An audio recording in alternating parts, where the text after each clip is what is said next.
All right. Welcome to another episode of the Charlie and Andre podcast, coming at you from the Georgetown neighborhood of Washington D.C. Yeah, Lovely Oddfellows house in a beautiful spring weather, in a beautiful part of this Oddfellows mansion, filled with like books and veritable library here. I feel like I'm in a rainforest sort of. Yeah, and the plants are inside and they're beautiful. We've had quite a day today. Supreme Court in the morning. Some museums, Shakespeare. We still have our Folger. I put mine away, but yeah. We signed up for the research and everything, so we have access to the library, which is kind of cool. Yep. Then when we head up to the Byzantine and Mayan artifact section in the Dumbarton Oaks Museum, which actually we've done podcasts on both those topics. It all kind of comes together. Yep. And we got lunch at Martin's. Martin's historic tavern in Georgetown. That's where JFK proposed to his wife. And where he wrote his first inaugural address. Yes. Those small, tight little booths that are very uncomfortable. Yeah, they're very, compared to these, we're very comfortable here. Very cramped, but that's how they did it back then. Yeah. History, but good food, good vibes. Yeah. Let's check out the nighttime crowd there. I don't know the nighttime crowd, but our buddy Andrew, he's a connoisseur. Right. But we felt we're almost in like this Edwardian or in a way it is Victorian decor, and that got us thinking about an event that happened in the Edwardian era. So it's pretty catastrophic. So we are 2 days after the anniversary of the sinking of the Titanic, actually. So April 15th, 1912. Early hours of the morning. Her maiden voyage. Sailed from Southampton, England, supposed to go to New York, and never made it. Big movie with Leo. Yeah. We all know. But, beautiful movie. James Cameron's Unstoppable. Yeah. One of the most expensive ever made. Right. And but also successful financially. Unlike the ship itself, which is also one of the most expensive made, but not successful. Right. But at this point, the passengers would have still been making their way back to New York. The surviving ones. It took them 3 days to get back there. And today's April 17th. The Carpathia actually was taking the remaining passengers back. Yeah. It's an interesting point technologically because it's a transitory period because they didn't really have like a lot of radios. And it sounds like the ship that was ahead of them it was not able to pick up on their radio transmissions for help because the guy went to sleep. And of course, in a modern era, that would never happen. That wouldn't happen. Yeah, this was only like 12, 13 years after Marconi actually developed the radio, essentially. So it was still in its infancy. Yeah, so it was nascent technology. And what I heard, I don't remember the name of the ship that was ahead of it, like maybe 12 miles or something. But of course, it was night, so they couldn't see the distress signals. Went to sleep. The radio man went to sleep and therefore didn't get the transmission. Big mistake. I mean, I think that's just how things were happening back then. Yeah. And evidently they shot up flares for help as well. But the help didn't come soon enough. No. Because they were in a shipping line, so there were like ships behind them and ahead of them. But, I mean, of course, it was a dark night. It was unseasonably cold. They were, I mean, how far north were they sailing exactly? And that they actually encountered these icebergs. I mean, somewhere south of like Iceland in that area, Greenland. Yeah, it was south of there, but the theory is that the iceberg broke off and was... It was part of a big one. Yeah. And if you've seen depictions of how big it is, I mean, it was bigger than the ship itself, the iceberg. Just what was outside of the water, so what was below the water is even bigger. Yeah. Of course, that's the whole thing with icebergs, like you only see a little bit of them. Right. I mean, but let's talk more about like the background of like the actual cool stuff is like the people on it. Like you got sort of social stratification. You had the first class was really top of the line, elite for its day, state of the art. Yes. even the second and third classes was actually comparatively comfortable. For the time, you know, like the steerage, as they call it, for the lower classes, it was. Mm-hmm. Compared to a lot of ships at the time, I've read some descriptions of how cramped and nasty and dirty the quarters were. They actually provided like simple but hearty meals for the, you know, like the passengers. I think on most of the ships at the time, people actually had to bring their own food if they were part of third class. So this one actually provided that. Yeah. So, and I mean, the architect of the ship was there. He was in the movie, he's depicted as a kind of a nice guy. He feels very bad at the end that he tells Rose, "I'm very sorry I couldn't build you a safer ship." Of course, the captain was there. Right. He was a veteran of the Boer War. Right. And this was supposed Captain Edward John Smith. Edward John Smith, yeah. And this was his last voyage as captain. So this was supposed to be the last time he went out. And evidently, you know, supposedly, he got very stressed out and he was very sad. And people hypothesize he could have given better orders. Yeah, well, he was just in such shock and dismay at what happened under his watch. He felt responsible for it, that he just couldn't really react, and he felt like he just, of course he went down with the ship. Yes. He did that, but he could have done a little more to organize things. Give better commands and orders. Evidently, he gave an unclear order. He said only women women and children, but they didn't know if but apparently it wasn't clear whether it was just only or first. He just said women and children on the lifeboats. They just, as we all know, they didn't have enough lifeboats for everybody because they thought this was the unsinkable ship. Of course, it's the Titanic, the biggest, most modern ship made.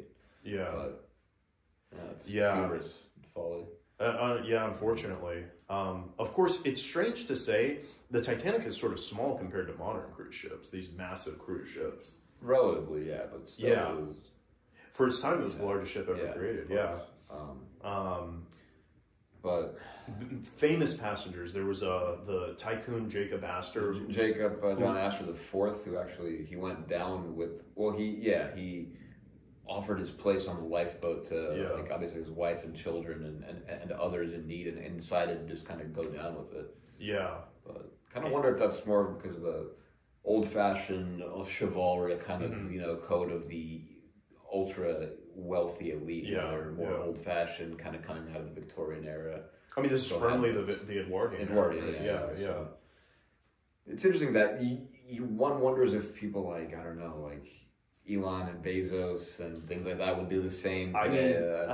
I don't know if we have any like public figure who carries Victorian value, like the good Victorian values. Because it wasn't all, it was certainly a mixed bag, especially with like racial politics and things like that. But I mean, the good values of the Victorian era almost seem like they're. I mean, which politician talks about would even tout something like Edward John Smith going down with the ship and something like that? I don't know. I mean, and this Astor guy, I mean, I think he had plans. I think the skyline of New York City would be completely different if he lived, because he had plans to build the Empire State Building and be very involved in its design. Of course, he wasn't in the 1920s. So as early as that, they already planned the Empire State Building? Because I know it only got built in like the 30s. Yeah. So he wanted to get involved in that, but things turned out differently. I do know Harvard's largest library, which I think you've been to, is Widener Library, and it's named after Harry Elkins Widener, who went down with the Titanic. And the story that they say is he was first class, he got a boat, but he went back to go for his books. And the heart of the library that they consider like the atrium, it's like the center of the library, is where Gutenberg Bible is and his entire personal book collection. And it's interesting to think how many treasures went down with the Titanic as well, because these were incredibly wealthy people. Their books. That's a good point. It's sad to think about it, but I mean, like, how long was the voyage supposed to be? I mean, I think they bring pretty close to New. I mean, they would have been there like a day or two or three. Maybe today they would have. They would have. I mean, some of these people were. Some of the lower class passengers might have been bringing their whole livelihood with them. Yeah. Maybe little relics from like Ireland if they were immigrating, or England, or other parts of Europe, Central Eastern Europe. But yeah, about like the stuff that they would have brought. You think the rich would have brought like a lot of their personal? I mean, they had a library on the ship of sorts. So Harry Elkins Weiner was a well-known book collector. So Right. he had collected a lot of manuscripts in like Venice and things like Incugnabla, things printed prior to 1500, things of that nature. So I think he was just bringing, and that's just one example. I don't know. We don't even know what other people were bringing. That's true. It's incredibly unfortunate. I mean, it isn't the most catastrophic natural or maritime disaster in history, but I think It's up there though. It's certainly up there. Yeah, it's probably top 5. But I think it sticks with our consciousness for like multiple reasons. I mean, it's almost like a psychologically, I don't want to say Jungian, but it's something like about the Titanic is Right, like the name of it, the grandiose scope of it, you know, the ambition and all. Yeah, it really does stick with you with the story. Maybe it's that human desire is to create something marvelous and big, and like nature to conquer, or technology to conquer nature. Right. And I think they all thought they were doing that. They're like, we're on the biggest ship in the world. This is like the greatest technological advancement in history. It's almost like a warning in a way. Yeah. Like Frankenstein. Yep. Absolutely. And I mean, it could have been written into like a book, like a fiction book almost, but it happened. Yeah. And of course you have a bunch of crazy stories because there were thousands of passengers on. I listened to this podcast where a guy drank a lot of alcohol. He was freaking out, and he was 33 years old, and he just drank as much alcohol as he could. And the alcohol somehow outbalanced the cold water, and he was fine, and he survived. And the hypothermia didn't get to him. Is that really true? This is what I heard on a podcast. Yeah. But apparently, like the Canadian hypothermia, if that's the correct term, expert in Canada analyzed it and said, yeah, I mean, it's not good to get as drunk as you can, but it would balance out. But I don't think he was intending to do that. Note to self. Yeah, note to situation. Yeah. Drink, Right. Get myself to stupor. Yeah. I'll be all right. It's funny that things like that can happen, but yeah, I mean, you've seen the movie, right? I've seen the movie. I think it's interesting. James Cameron he's in touch with human psyche, and I think he's really good at it. He got lampooned a lot for some of the things in the movie too, of course, like on South Park and other things. Mm-hmm. But I think it was still obviously a very well done film. Yeah, I mean, a fantastic, well done film. And of course, there's so many interpretations that we could bring up about the film as well. But I mean, it's fascinating that today people are still interested in it. There's like a dedicated subreddit community. People are always talking about what could have they done differently to make it save more people. And that's the crazy. Well, isn't that the craziest thing? Like over 100 years later, 13 years later, people are still trying to figure out, well, what could have we done differently? And I mean, that does happen. I mean, you think like, well, what if the Roman Republic? There's so many what ifs. On this podcast, we're all about what ifs. Sometimes we talk about history a lot. Right. But yeah, it's normal to kind of think about that human nature. Like what could have been different if we'd taken this path. Yeah. I mean, another what if is like, what if the Titanic made it? Yeah. Well.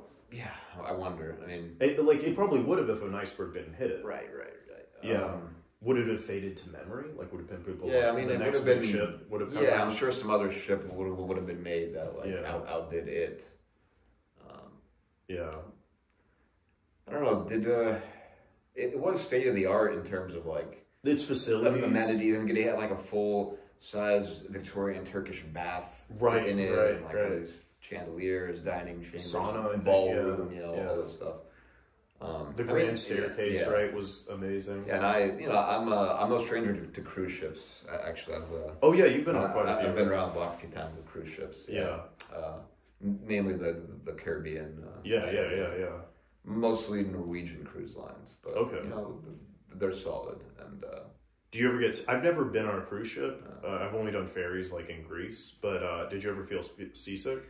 Not so much. There were times where the sea got a little bit rocky. It was a little stormy, and like we were swaying side to side, and especially like in our cabin, which was higher up, we felt it. But not sick. Not maybe it just doesn't happen to me. But I wonder how they would have experienced that back then without more modern.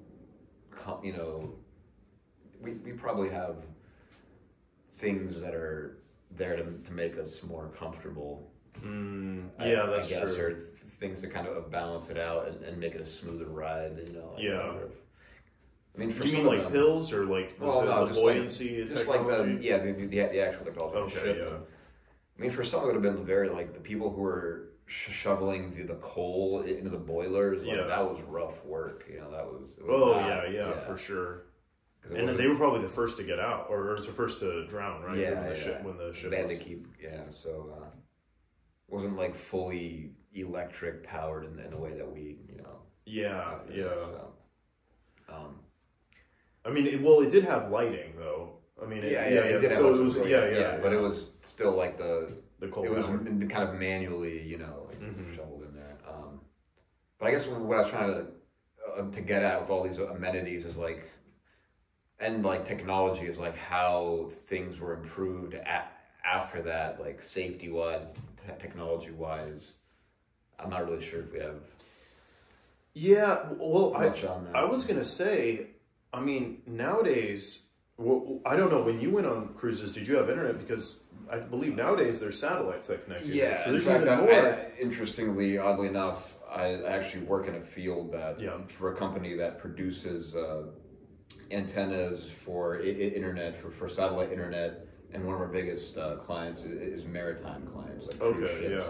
So that's an amenity that didn't exist when you did cruise ships, right? Yeah, because when I was doing it, I was like a wee lad of 10, 12, 14. The internet was around, but I don't think they really had it on cruise ships. And we didn't have cell phones and stuff really then either. Right. Yeah, I mean, it's interesting that now it's even getting more amenities. And, now they have slides, they have... in addition to the fancy dinners, just the other night I was sleeping under a bridge on the grandest ship in the world, you find people. But I mean, I think I don't know if you went on these, but my understanding is that you dress up in a tuxedo and you can go to a nice dinner and have I do remember entertainment. Yeah, there was a night when my parents put their good stuff on. My dad put a suit, my mom put a dress, and I was a kid, but I think we did some cha-cha dancing. We did very fun. Conga line and stuff like that. It was like a tropical themed cruise, but it was fun. Yeah, I more recently went on one that was like a EDM cruise festival called Holy Ship. That was an entirely different experience. Yeah, probably not the tuxedo experience, right? Very much not so, but that was cool because we had we were all packed onto the ship. All these famous DJs like Marshmello and Deadmau5, all these guys were on there, and sometimes they were putting on private shows on their cabin decks. Oh, and if you're kind of lucky enough to be close to them, you can kind of go on your own balcony and check it out. Maybe putting on a little very personal. Yeah. It was cool, but somehow I'm glad no one fell off the ship. That's always a scare. Yeah, I've read articles about the fear of those things. Yeah, everybody getting twisted and stuff, and nobody. But the thing is that it's somewhat encouraging, and I say somewhat. But if you fall off, you're on a shipping line, so 10, 12 miles back, there's bound to be another ship, and hopefully you'd be in that current. Well, that's probably not what they would do. I mean, I'm sure they would just throw down lifeboat. Yeah, one hopes. There'd be obviously trained, And I think nowadays there's enough lifeboats for everyone. Yeah. I think it's law that they have to. Right. And that's another thing going back to the Titanic, that I think the Titanic changed regulations and safety measures. I do think they had to improve upon that. It might have been slow in coming, but No, you go. I'm sorry. I was just kind of thinking, just in general, the place of cruises. I mean, because back then these ships were not only pleasure cruises; they were a way for people to get from one country to another. Now we just fly for the most part. Right.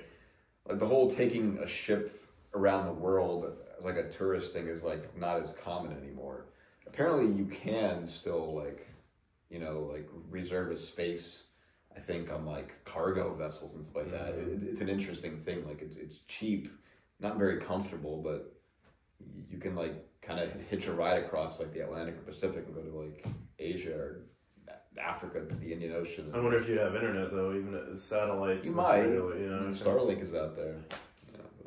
Yeah, I had a neighbor growing up who said that he used to work on cargo ships, and he said basically like you just sit there for weeks. Yeah, I mean, but then that was back in the day before internet really took off. Yeah, for some people that might be it might be a nice escape from like the world, turmoil of the world, to be kind of zen, just you and the sea, and yeah, just time to like read, write.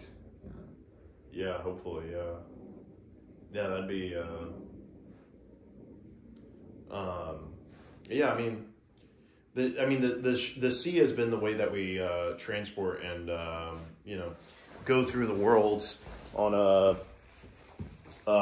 regular basis throughout history, and it really is just airplanes now. But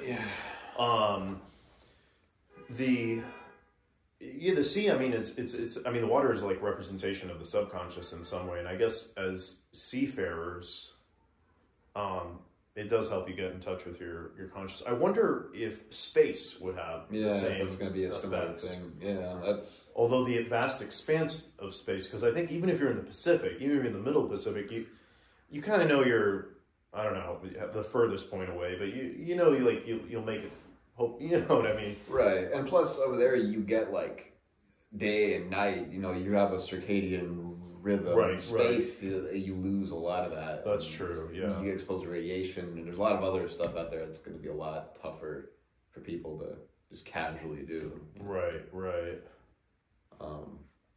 Yeah. But I mean, they do, I mean, like spacefarers. Tourism, I mean, is a thing for the wealthy. The billionaires. Yeah. Well, again, I mean, I guess like tourism back maybe in 1912 on the sea might have been for the wealthy.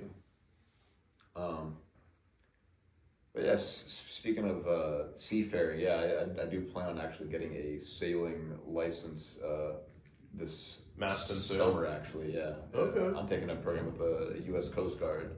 Oh wow! So it'll be very official. Yeah. Okay. We'll get like certified. Yeah. So that'll be exciting. But we do like old fashioned like actual sail with like rigs and ropes. Right. I have to learn all my knots and everything, but yeah, it's kind of cool. It's something that connects us to like the ancestors and like humanity. It's yeah. I feel like you'd get a good feeling out of being out there on the sea and being in control of your own like kind of destiny and stuff. I mean, there's a reason people love it. Yeah. Plus, if everything goes to hell on the mainland, you can just escape and live that boat life out there. Yeah, and I guess a whole nother set of maritime law applies. Maritime law, it's a whole other discussion. Yeah. I've actually done some research into that, like the cod wars and things like that. Oh, interesting. I'm not aware of those. For school, I'm surprised. Wait, what are the cod wars? Well, they're not real wars, but they were like a sort of dispute between the UK and Iceland in the 60s and 70s, I believe, 3 different occasions over the exclusive economic zone as pertaining to fishing rights off the coast of their respective countries. And I think like Icelandic vessels were intruding into like UK waters and fishing, and then I think like some shots were fired officially, although I don't think anyone was actually hurt or killed. But it was more of a dispute over Wow, interesting. Fishing and maritime law. It had some impact on how maritime law is like interpreted. This reminds me that the prevailing theory in the late 1800s, early 1900s was that in order to be a superpower, you needed a super strong navy. Right, which obviously like the UK. Well, by that point, it wasn't at its peak anymore, but it was still right. The UK, the German navy, they were investing heavily in there, and the U.S. had sailed their Great White Fleet around the world.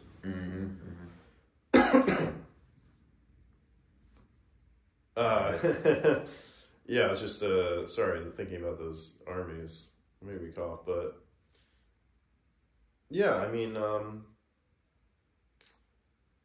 I think Titanic. I mean, we're probably fascinated by it because of the movie. There's an interesting interpretation by Slavoj Žižek. I'm sort of free associating here, but he says that the real tragedy of the Titanic would have been if the ship didn't sink, because Rose would have left Jack ultimately. He thinks that it was a super sexually charged relationship of upper class lady. Yeah, it wouldn't have worked long term. Using a young man. Right. And he thinks that would have been the tragedy, is that after a few weeks in New York City, they would have separated because it was a relationship. Yeah, I mean, how often did things like that actually work out back then? Is this a thing? Yeah, because he thinks she would miss her old life of wealth. Yeah. So I don't know. I mean, and probably her family would not have been very cool with that. Right. Right. And of course, she was married to what's his name? Billy. I forgot the guy's name, but the kind of pretentious guy. Yeah. So, Titanic, yeah. I mean, one thing that's always fascinated me, I guess I was kind of, and you were at this age too, like when the movie came out, there was all this art and stuff for kids and everything. And I remember just, I was doing this puzzle, and I still have it, that's always fascinated me. And I think just those characters are archetypal. And that's what continues to fascinate me. Oh, that puzzle that you keep talking about. Yeah. I should have brought a bottle of water. I'm getting dry talking so much. Maybe it's the library here. Yeah, it's very musty old tomes all around. Yeah, tomes everywhere. I mean, it's incredible, and a nice sitting area. We do plan on using some of these books for research maybe someday. But, yeah, certainly. And maybe even do another podcast here. Because this is a good place for a podcast. Is it pretentious enough for y'all? Yeah, for our massive audience, right? Yeah. No, it's a good time. And yeah, I don't know, any last words on the Titanic before you choke to death? It's the warning sign of, the colossal technology that still exists in our modern era. Maybe it's AI these days. It's hard to actually we talked about this in the Porphyrius one, what is the great whale? What's the Titanic of today, I suppose? Maybe AI, artificial intelligence. So we were saying before, that's the big threat. Yeah. We don't even know what we're getting into. We're just plowing ahead because it's convenient. A lot of opportunity, a lot of risk, and I think most people are aware of that. Yeah. I mean, I don't know what else. I mean, certainly nuclear. Yeah, I was thinking of nuclear. Yeah, it's been a thing but it's still very relevant, salient. I mean, it's interesting. Another podcast that we were thinking about doing on Dune. I mean, the background of it is that computers became sentient. Right. So even in 65, when the first Dune was published, the Butlerian Jihad was against computers that could think. Yeah. So even that was being hypothecated as dangerous back then. Ghost in the Shell, an anime. Oh yeah, I mean they've had theories about the danger of machines for as far back as science fiction's been around since the days of Jules Verne, probably, and H.G. Wells, things like that. So there's something human about it, what it represents for us. I think Yeah. But yeah, I mean the Titanic shows that if you can build it, we probably will try. Yeah.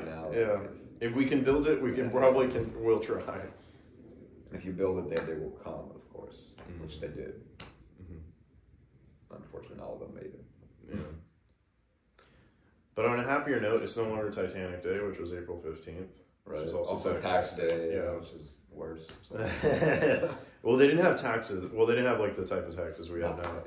Yeah, I don't think but it was coming. So the Titanic is something to think about. Yeah. And maybe it was in, the rooms might have had plants like these. It's been too different in some ways. Yeah.